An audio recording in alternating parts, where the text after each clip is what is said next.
welcome to Crumbs and Doilies in Soho, where I am going to get my bake on. And a lot of you have been asking for a banana bread recipe, which is great because I love baking banana bread.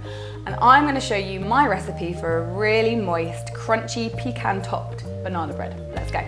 Right, the first thing you're going to need is bananas, obviously, and you might have noticed that my bananas here look really disgusting and black and drippy and gross, which is perfect for baking because all the banana-y flavour comes much fuller when they're overripe.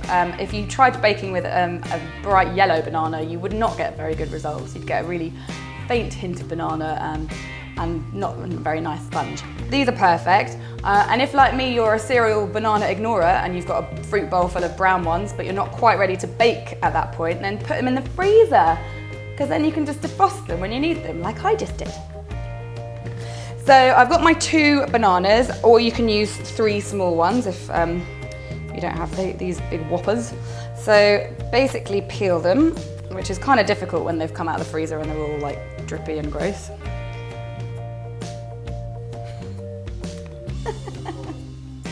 And to my gross blobby bananas, I'm going to add a teaspoon of vanilla extract. And then using a potato masher, just mash that all up until it's a big old pulpy mess.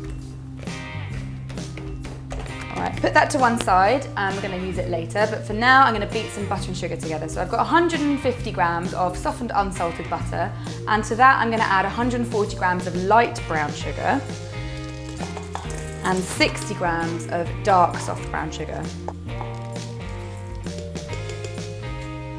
And then beat that until it's all pale and fluffy.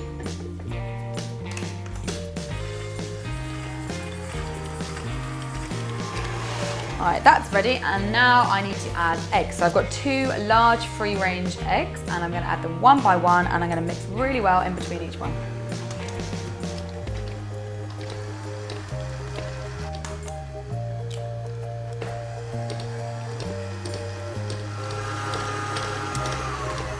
Okay, once your eggs and sugar and butter are all really well combined, it's time to add the banana. So get your mushy banana over and flop it in.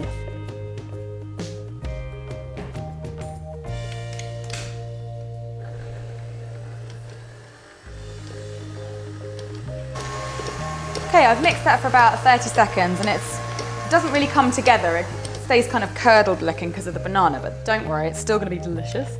So now we need to add the dry ingredients. So I've got 190 grams of plain flour here, which I'm going to put through a sieve.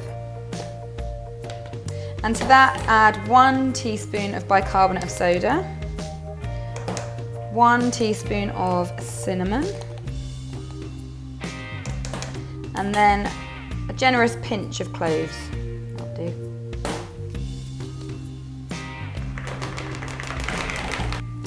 And then just pop that into your mixing bowl, and you just need to fold it really gently so that it's all well combined.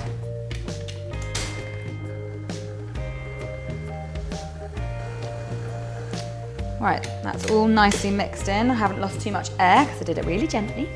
So now I just need to put it into a tin and bake it. And I have greased and lined a tin, a loaf tin, it's an 8-inch one. And I'm just gonna put all my mixture into that.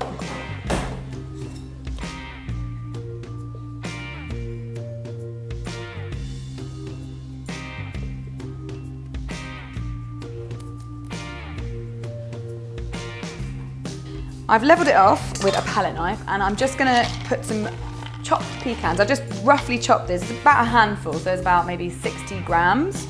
And I'm gonna sprinkle those all over the top.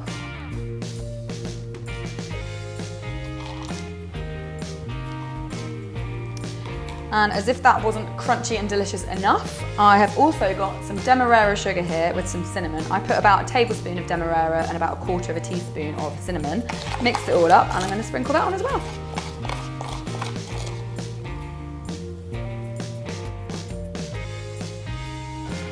And then you just need to bake that at 170 degrees C for 45 to 50 minutes, or until a skewer comes out clean when you stick it in the middle.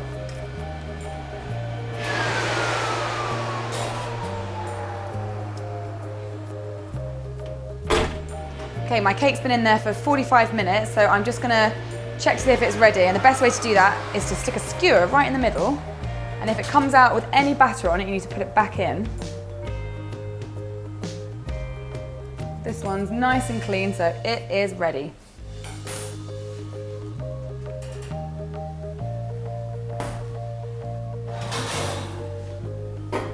So my cake came out of the oven and it's completely cool now, so I'm just peeling off the greaseproof really carefully and just making sure that it's all unstuck.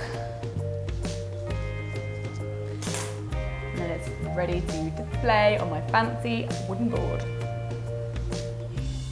So there it is, delicious pecan crunchy topped banana bread. Let's have a look and see what's going on in there.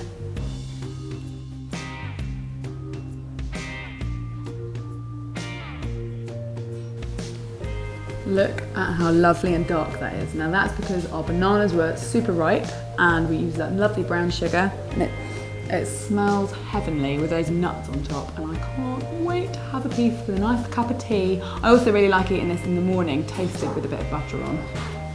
I think that's healthy, isn't it?